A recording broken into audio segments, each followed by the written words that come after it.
Hello, my dear friends. This is your very own CMA CS Pankaj sir. आणि आज आपण business economics and business commercial knowledge या paper 4चा overview घेतोय आपल्या CA फाउंडेशनच्या बॅचसाठी. So friends, जसं तुम्हाला माहिती आहे त्याप्रमाणे हा जो पेपर आहे याचं जे वेटेज आहे ते 100 मार्क्स आहे. याच्यामध्ये मल्टिपल चॉईस क्वेश्चन्सचा फॉर्मॅट आहे, ज्याच्यात 60 क्वेश्चन्स हे business economics that is part 1 याच्यासाठी विचारले जातील आणि जे 40 क्वेश्चन्स आहेत ते बिझनेस अँड कमर्शियल नॉलेज जो पार्ट 2 आहे त्याच्यासाठी विचारले जातील. सो इन शॉर्ट, याच्यामध्ये 100 क्वेश्चन्स हे विचारले जाणार आहेत, जे मल्टिपल चॉईस या फॉर्मॅटचे असतील आणि त्याच्यामध्ये निगेटिव्ह मार्किंग सिस्टीम आहे. सो एका रॉंग आन्सरला आपले 0.25 मार्क्स हे लेस होणार आहेत. सो हा आपला फॉर्मॅट आहे. जर आपण याचं कव्हरेज बघितलं तर याचं कव्हरेज हे 2 पार्टमध्ये डिवाइड झाले. पार्ट 1 आहे बिझनेस इकॉनॉमिक्स आणि पार्ट 2 आहे business and commercial knowledge. So part 1 business इकॉनॉमिक्समध्ये टोटल 5 चॅप्टर्स आहेत. त्यातल्या फर्स्ट चॅप्टरमध्ये nature and scope of business economics हे त्या चॅप्टरचं टायटल आहे, ज्याच्यामध्ये बेसिक्स ऑफ बिझनेस इकॉनॉमिक्स, इकॉनॉमिक्सच्या वेगवेगळ्या डेफिनेशन्स, इकॉनॉमिक्स हे सायन्स आहे का आर्ट आहे, मायक्रो आणि मॅक्रो इकॉनॉमिक्स त्याचे कंपोनंट्स, त्याबरोबरच डिफरंट टाइप्स ऑफ इकॉनॉमीज हा पार्ट डिस्कस केलेला आहे. चॅप्टर 2 हा डील करतो थेरी ऑफ डिमांड अँड सप्लायला, जो तुम्ही 12th मध्ये पण अभ्यासलेला आहे. मात्र ह्याच्यामध्ये थोडंसं डिटेलमध्ये सर्व कन्सेप्ट या इलॅबरेट केलेल्या आहेत. Theory of demand and theory of सप्लायमध्ये आपल्याला basic concept related to demand and supply, त्याचे determinants, law of demand, law of supply and effect of changes in demand and supply on price and quantity हा part discuss करायचा आहे. जो chapter number 3 आहे त्याचे 2 part आहेत. एक आहे थेरी ऑफ प्रोडक्शन आणि दुसरा आहे theory of cost. Theory of production मध्ये आपल्याला concept of production, different factors of production, what is production optimisation, Cobb Douglas production function हा सर्व पार्ट डिस्कस करायचा आहे. थेरी ऑफ कॉस्ट मध्ये आपल्याला कन्सेप्ट ऑफ कॉस्ट, कॉस्टचे डिफरंट टाइप्स, तसंच कॉस्टच्या डिफरंट कॅरेक्टरिस्टिक्स आणि शॉर्ट रन आणि लॉंग रन मध्ये कॉस्टशी रिलेटेड फर्मचं बिहेवियर काय असणार आहे हा सर्व पार्ट आपल्याला विथ डायग्राम समजून घ्यायचा आहे. चॅप्टर नंबर 4 जो आहे तो डील करतो meaning and types of market. याच्यामध्ये meaning of market, basic concept and components related to market हा पार्ट डिस्कस केला आहे.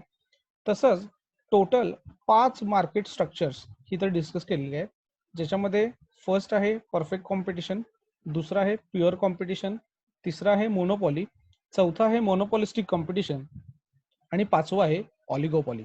या 5ही मार्केट स्ट्रक्चर्सचं मिनिंग, कॅरेक्टरिस्टिक्स आणि त्याच्यातला इक्विलिब्रियम आणि प्राइस डिटर्मिनेशन हा सर्व पार्ट विथ डायग्राम आपल्याला याच्यात समजून घ्यायचा आहे.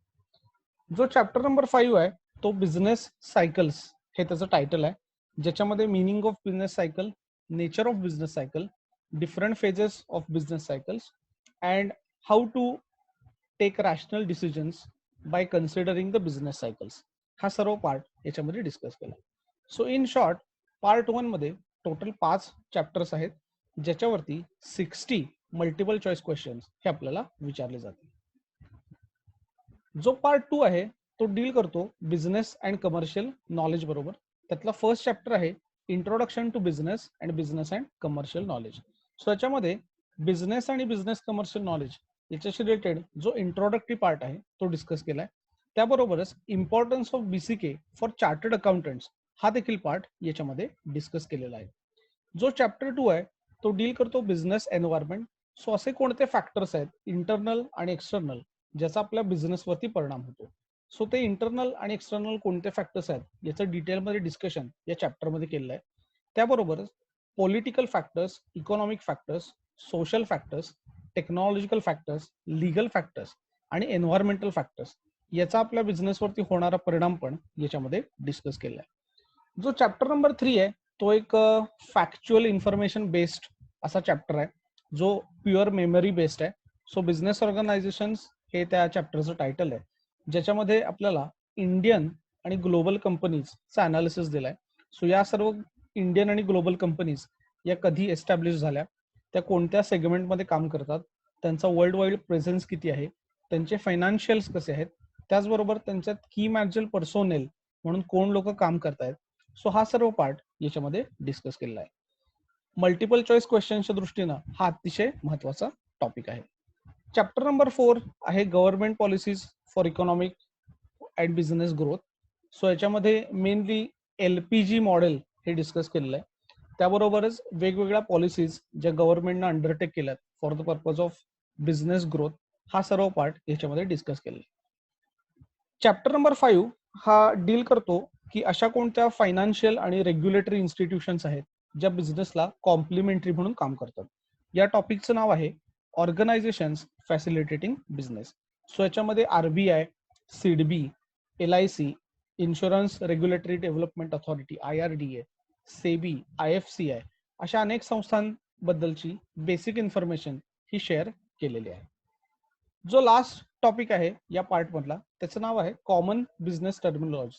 एक अतिशय टेक्निकल अशा स्वरूपाचा हा चॅप्टर आहे ज्याच्यामध्ये अकाउंटिंग आणि finance related terminologies, marketing terminologies, share market related terminologies हा सर्व पार्ट डिस्कस केला आहे.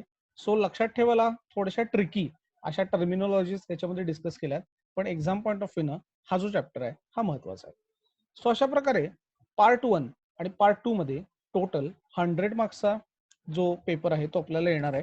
आणि याच्यासाठी आपल्याला टोटल 11 चॅप्टर्स, पार्ट 1 मध्ये 5 आणि पार्ट 2 मध्ये 6 याचा आपल्याला अभ्यास करणं गरजेचं आहे.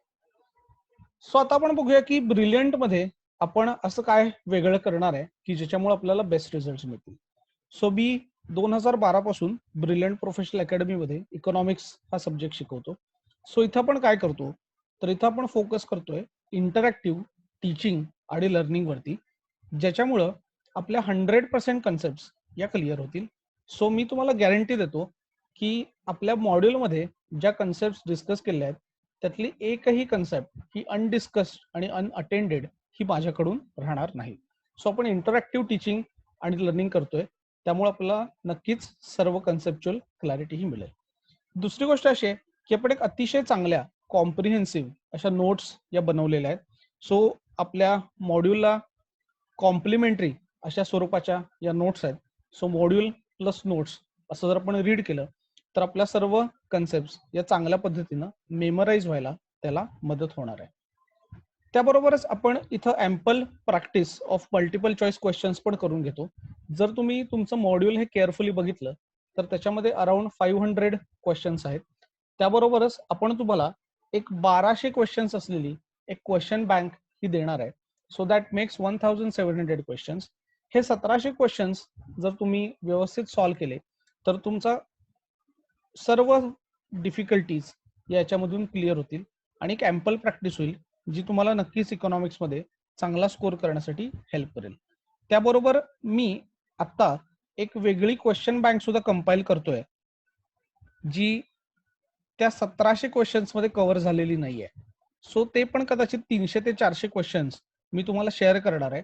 सो आपण असं टार्गेट ठेवतोय की या बॅचला आपण 2000 पेक्षा जास्त क्वेश्चन्स हे सॉल्व्ह करायचे 100 मार्काच्या साठी, आणि याच्यामुळं आपली ॲम्पल प्रॅक्टिस होणार आहे आणि आपला या सब्जेक्ट मधला जो कम्फर्ट झोन आहे तो आपल्याला वाढवायचा आहे. आता आपण थोडंसं जाऊया रिझल्ट कडे. सो ब्रिलियंट अकॅडमी मध्ये आपल्या सब्जेक्टचं ट्रॅक रेकॉर्ड हे अतिशय चांगलं आहे. पास्ट बॅचचा रिझल्ट जी लेटेस्ट बॅच झाली तो आपला 75% एवढा लागलेला आहे.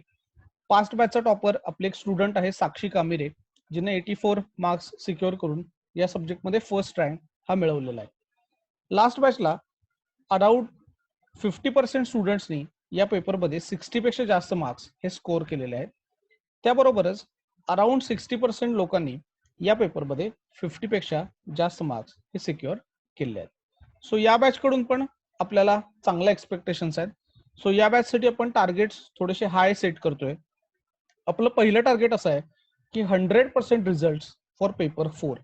सो आपला जो पेपर 4 आहे त्याच्यासाठी each and every student who is attending must be passed with very good marks in this paper. हे आपलं फर्स्ट टार्गेट आहे. सो 100% रिझल्टसाठी आपण प्रयत्न करणार आहोत. दुसरी गोष्ट अशी आहे की आपला जो टॉपर आहे तो या वेळेला 90 प्लसचा कसा जाईल याकडे पण आपण लक्ष देणार आहोत. सो मागचा जो 84चा टॉपर आहे त्याचा रेकॉर्ड आपल्याला ब्रेक करायचंय आणि याबरोबर एका विशेष गोष्टीकडे आपण लक्ष देणार आहोत, ती म्हणजे 0 स्टुडंट्स बिलो 50. सो या पेपरमध्ये 50 पेक्षा कमी आउट ऑफ 100 मार्क्स पाडणाऱ्या स्टुडंट्सची संख्या ही 0 पाहिजे, यासाठी आपण पूर्ण प्रयत्न करणार आहे. सो ही जी 3 टार्गेट्स ठरवलेली आहेत, ती टार्गेट अचीव करण्यासाठी मी आणि ब्रिलियंट प्रोफेशनल अकॅडमी आम्ही पूर्ण प्रयत्न करणार आहोत आणि आम्हाला तुमच्याकडून पण तेवढ्याच प्रयत्नांची अपेक्षा आहे.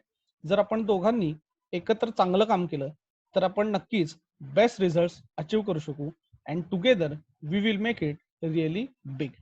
सो हा मेसेज देऊन मी तुमची रजा घेतो. मी तुम्हाला सगळ्यांना शुभेच्छा देतो आणि आपण नक्कीच आता लवकरात लवकर भेटूया आणि आपला सिलेबस चालू करूया. So see you soon to all.